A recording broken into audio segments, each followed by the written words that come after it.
भाई भौणी मानू समस्त स्वागत। आम आज उक्ति परिवर्तन विषय आलोचना करवा। कौन आलोचना करवा? उक्ति परिवर्तन है।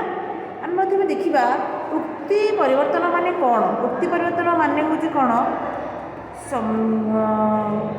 प्रत्यक्ष उक्ति परोक्ष उक्ति जो दी प्रकार उक्ति रही प्रत्यक्ष उक्ति परोक्ष उक्ति आम से विषय में गोटे वाक्य आउ गोटे वाक्य को किमिति रूपांतर करवा। तो आम प्रथम देखा उक्ति जो हूँ उक्ति दी प्रकार गोटे हूँ प्रत्यक्ष उक्ति आ गोटे हूँ परोक्ष उक्ति। प्रत्यक्ष उक्ति क्या कहती? जनकर अविकल कथा को प्रत्यक्ष उक्ति कहुए। प्रत्यक्ष उक्ति क्या कहती? जनकर अविकल कथा को माने से जो कथाटा कहूथिबो से अविकल कथाटी को ही कहती प्रत्यक्ष उक्ति।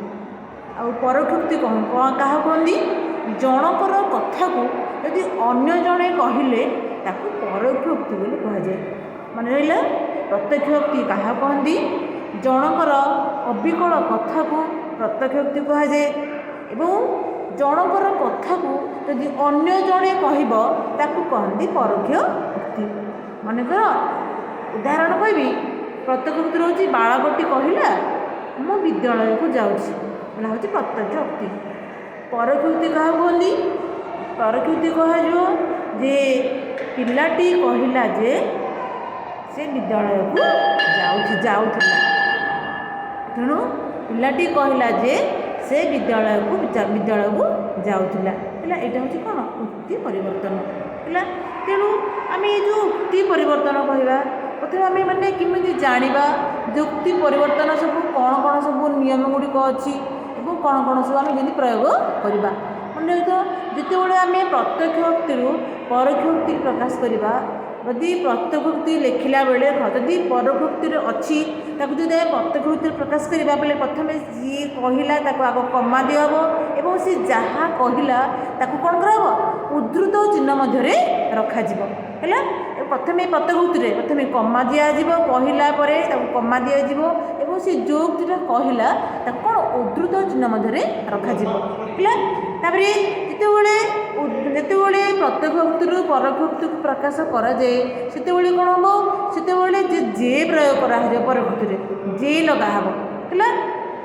आउ गोटे कथा यदि प्रत्यक्ष उक्ति आज आसंता काली गत काली एठार जदि अच्छी है यदि आज अच्छी यदि प्रत्यक्ष उक्ति आज अच्छी तेरे परोक्ष उक्ति को परिवर्तन कला बेले आज जगार से दिन हम है। यदि आसंता काली अच्छी आसंता काली जगार परदिन हम है। यदि गत काली अच्छी जगार कौन हम पूर्व दिन हम और एठार जदि हम तेरे सेठारे व्यवहृत हम। तेणु आज जगार से दिन आसंता काली जगार परदिन गत काली जगार पूर्व दिन और एठार जगार कौन हम एठार जगार सेठारे पद व्यवहृत हम है। तेणु जितेबाला आम यो पद गुड़िक जितेबाला व्यवहार आम करुचे से कौन कह आउट नियम अच्छी जिते आम जो कथाटी माने नित्य नियमित सत्य कथा तार कौन काल में परिवर्तन होना जो कथाटी मैंने प्रत्येक भाव में पूरा सत कथा दिए यहाँ मैंने कौन परोक्ष कौन बदल ना।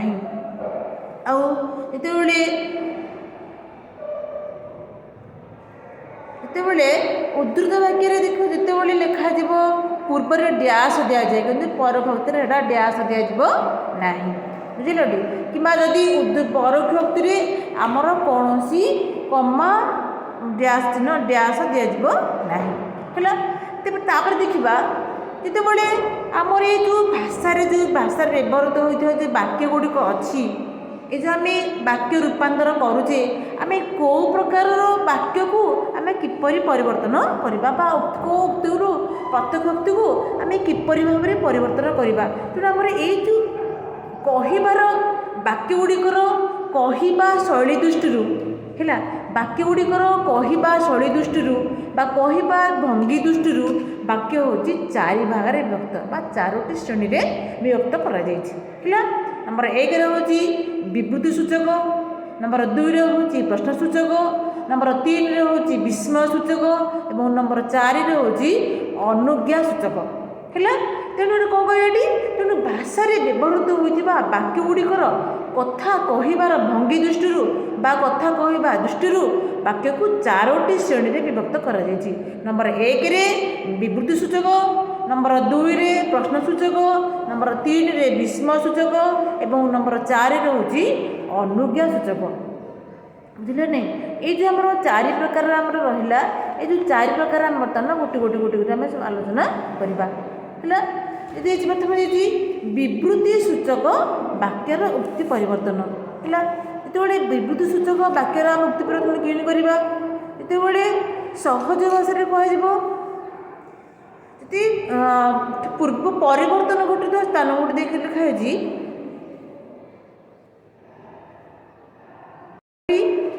ଯେତେବେଳେ ବିବୃତ୍ତି ସୂଚକ ବାକ୍ୟର ଯେତେବେଳେ ଉକ୍ତି ପରିବର୍ତ୍ତନ କରିବା ତାହାର କୌଣସି କାଳରେ ପରିବର୍ତ୍ତନ ହେବ ନାହିଁ, କେବଳ ଯେ ଲାଗିବ ହେଲା। ଯେତେବେଳେ ବିବୃତ୍ତି ସୂଚକ ବାକ୍ୟ ଯେତେବେଳେ ଯେତେବେଳେ ଆମର ପ୍ରତ୍ୟେକ ଉକ୍ତିରୁ ପରକ୍ତି ପରିଣତ କରାଯିବ ସେତେବେଳେ କ'ଣ ହେବ, କେବଳ ତା'ର ଯେ ଲାଗିବ, ଆଉ ଅନ୍ୟ କୌଣସି ପରିବର୍ତ୍ତନ ହେବ ନାହିଁ। ମନେକର ପିଲାଟି କହିଲା ମୋର ସାହିତ୍ୟ ଭଲ ହେଉନାହିଁ ହେଲା, ତେଣୁ କିଛି ଆମର ମାନେ ଦରକାର ନାହିଁ, ପରିବର୍ତ୍ତନ କରିବା ଦରକାର ନାହିଁ, ଖାଲି କମା ଗୁଡ଼ିକ ଉଠିଯିବ, କୌଣସି କମା ଆମେ ଜାଣିଛେ ପରଭୁକ୍ତିରେ କୌଣସି କମା ଲାଗିବ ନାହିଁ, କେବଳ ଅନନ୍ୟା କହିଲା ଯେ ସରି ପିଲାଟି କହିଲା ଯେ ତା'ର ସାହିତ୍ୟ ଭଲ ହେଉନାହିଁ, ସେତିକି କେବଳ। ତାଙ୍କର କହିଲେ ଶିକ୍ଷକ କହିଲେ ପୃଥିବୀ ସୂର୍ଯ୍ୟ ଚାରିପଟେ ଘୁରୁଛି, କିଛି ପରିବର୍ତ୍ତନ ହେବାର ନାହିଁ, ଶିକ୍ଷକ କହିଲେ ଯେ ପୃଥିବୀ ସୂର୍ଯ୍ୟ ଚାରିପଟେ ଘୁରୁଛି ହେଲା। ଆଉ ଗୋଟେ କଥା ହେଉଛି ରାମ କହିଲା ମୁଁ ହରିକି ଦେଖି ନାହିଁ, ରାମ କହିଲା ଯେ ସେ ହରିକୁ ଦେଖି ନାହିଁ, ତା'ର କୌଣସି ପରିବର୍ତ୍ତନ ହେବ ନାହିଁ। ତାପରେ ହେଲା ପ୍ରଶ୍ନ ସୂଚକ ବାକ୍ୟର ଉକ୍ତି ପରିବର୍ତ୍ତନ। ଆମେ ସମସ୍ତେ ଜାଣିଛେ ପ୍ରଶ୍ନ ସୂଚକ ବାକ୍ୟ ଆମେ ଜାଣିଛେ ପ୍ରଶ୍ନ ଚିହ୍ନ ଥିବ ବା ପ୍ରଶ୍ନ ପଚାରୁଥିବ, ତେଣୁ କେମିତି ଆମର କହିଲା, ମନେକର ଡାକ୍ତର ରୋଗୀକୁ କହିଲେ ତୁମର ଦେହ କିପରି ଅଛି, ତମେ କ'ଣ ତାଙ୍କର ପ୍ରଶ୍ନ କଲେ ସେ, ତେଣୁ ଆମର ତାହାର ଏଇ ଯେଉଁ ପ୍ରତ୍ୟେକ ଉକ୍ତିଟା ହେଲା ତାକୁ ପରବର୍ତ୍ତୀରେ କିପରି ପରିଣତ କରାଯିବ, ରୋଗୀଟିର ଦେହ କିପରି ଅଛି ବୋଲି ଡାକ୍ତର ବାବୁ ପଚାରିଲେ। ପ୍ରତ୍ୟେକ ଉକ୍ତି କ'ଣ ହେଲା, ଡାକ୍ତର ବାବୁ ପଚାରିଲେ, ଡାକ୍ତର ବାବୁ ରୋଗୀକୁ ପଚାରିଲେ ବା ଡାକ୍ତର ରୋଗୀକୁ ପଚାରିଲେ ତୁମର ଦେହ କିପରି ଅଛି, ତୁମ ରୋଗୀଟିର ଦେହ କିପରି ଅଛି ବୋଲି ଡାକ୍ତର ବାବୁ ପଚାରିଲେ ହେଲା। ବାପା ପଚାରିଲେ, ପ୍ରତ୍ୟେକ ଉକ୍ତି ବାପା ପଚାରିଲେ ତୁମର ପରୀକ୍ଷା ସରିଲାଣି ହେଲା। ଏଥିରେ ସେମିତି କ'ଣ ହେବ, ବାପା ଏମିତି କ'ଣ ପଚାରିବ, ମୋର ପରୀକ୍ଷା ସରିଲାଣି କି ନାହିଁ ବୋଲି ବାପା ପଚାରିଲେ। ତେଣୁ ଆମର ଏଇଟା ହେଉଛି କ'ଣ ପ୍ରଶ୍ନ ସୂଚକ ବାକ୍ୟର ଉକ୍ତି ପରିବର୍ତ୍ତନ। ତାପରେ ହେଉଛି ଅନୁଜ୍ଞା ସୂଚକ ବାକ୍ୟର ପରିବର୍ତ୍ତନ, ଉକ୍ତି ପରିବର୍ତ୍ତନ। ଅନୁଜ୍ଞା ମାନେ ହେଉଛି କ'ଣ, ଆଦେଶ ଉପଦେଶ, ବୁଝିଲେନି। ମନେକର ବାବୁ ଚାକରକୁ ପଚାରିଲେ ଏବେ ବଜାରକୁ ଯାଇ ପରିବା ଆଣ, ମାନେ ସେ କ'ଣ ତାକୁ ସେ କ'ଣ କଲେ, ଆଦେଶ ଦେଲେ, ବୁଝିଲେନି। ତେଣୁ ହଁ ଏଇ ସଙ୍ଗେ ସଙ୍ଗେ ବଜାରକୁ ଯାଇ ପରିବା ଆଣିବା ପାଇଁ ବାବୁ ଚାକରକୁ ଆଦେଶ ଦେଲେ, ଏଇଟା ହେଉଛି କ'ଣ ଆଦେଶ ସୂଚକ। ଗୁରୁ ଶିଷ୍ୟକୁ କହିଲେ ତୁମର ମଙ୍ଗଳ ହେଉ, ଏଇଟା ମାନେ କ'ଣ ଗୁରୁ ଶିଷ୍ୟର ମଙ୍ଗଳ କାମନା କଲେ, ବୁଝିଲେନି। ଆଉ ଗୋଟେ ହେଉଛି ଶିକ୍ଷକ ଛାତ୍ରକୁ କହିଲେ ମନ ଦେଇ ପାଠ ପଢ଼, ତାମାନେ କ'ଣ କଲେ, ମାନେ ଶିକ୍ଷକ ତାଙ୍କୁ କ'ଣ କଲେ, ଉପଦେଶ ଦେଲେ, ମନ ଦେଇ ପାଠ ପଢ଼ିବା ପାଇଁ ଶିକ୍ଷକ ଛାତ୍ରକୁ ଉପଦେଶ ଦେଲେ। ଏଇଟା ହେଉଛି କ'ଣ ଅବଜ୍ଞା ସୂଚକ। ଆଉ ଗୋଟେ ମନେ କରିଦେବା, ସେନାମାନେ କହିଲେ ଯେଉଁ କ'ଣ ସୈନ୍ୟକୁ ସେନାପତି କହିଲେ ସୈନ୍ୟ କ'ଣ ଯୁଦ୍ଧ ପାଇଁ ପ୍ରସ୍ତୁତ ହୁଅ, ବୁଝିଲେନି। ତେଣୁ ଯେତେବେଳେ ଏଇଟା ପଚାରିଲା କ'ଣ ତାକୁ ସେ କ'ଣ ଆଦେଶ ଦେଲେ, ଯୁଦ୍ଧ ପାଇଁ ପ୍ରସ୍ତୁତ ହେବା ପାଇଁ ସେନାପତି ସୈନ୍ୟବାହିନୀକୁ ଉପଦେଶ ଦେଲେ ହେଲା। ତାପରେ ହେଉଛି ବିସ୍ମୟ ସୂଚକ ବାକ୍ୟ ଉକ୍ତି ପରିବର୍ତ୍ତନ। ବିସ୍ମୟ ସୂଚକ ମାନେ କ'ଣ, ପ୍ରଶ୍ନ ସୂଚକ, ପିଲାଟି କହିଲା ଫୁଲଟି କେଡ଼େ ସୁନ୍ଦର ହେଲା, ଫୁଲଟି କେଡ଼େ ସୁନ୍ଦର ବୋଲି ପିଲାଟି କହିଲା, ବୁଝିଲେ ନାହିଁ। ତେଣୁ ଫୁଲଟି କେଡ଼େ ସୁନ୍ଦର ପିଲାଟି ତାପରେ କହିଲା।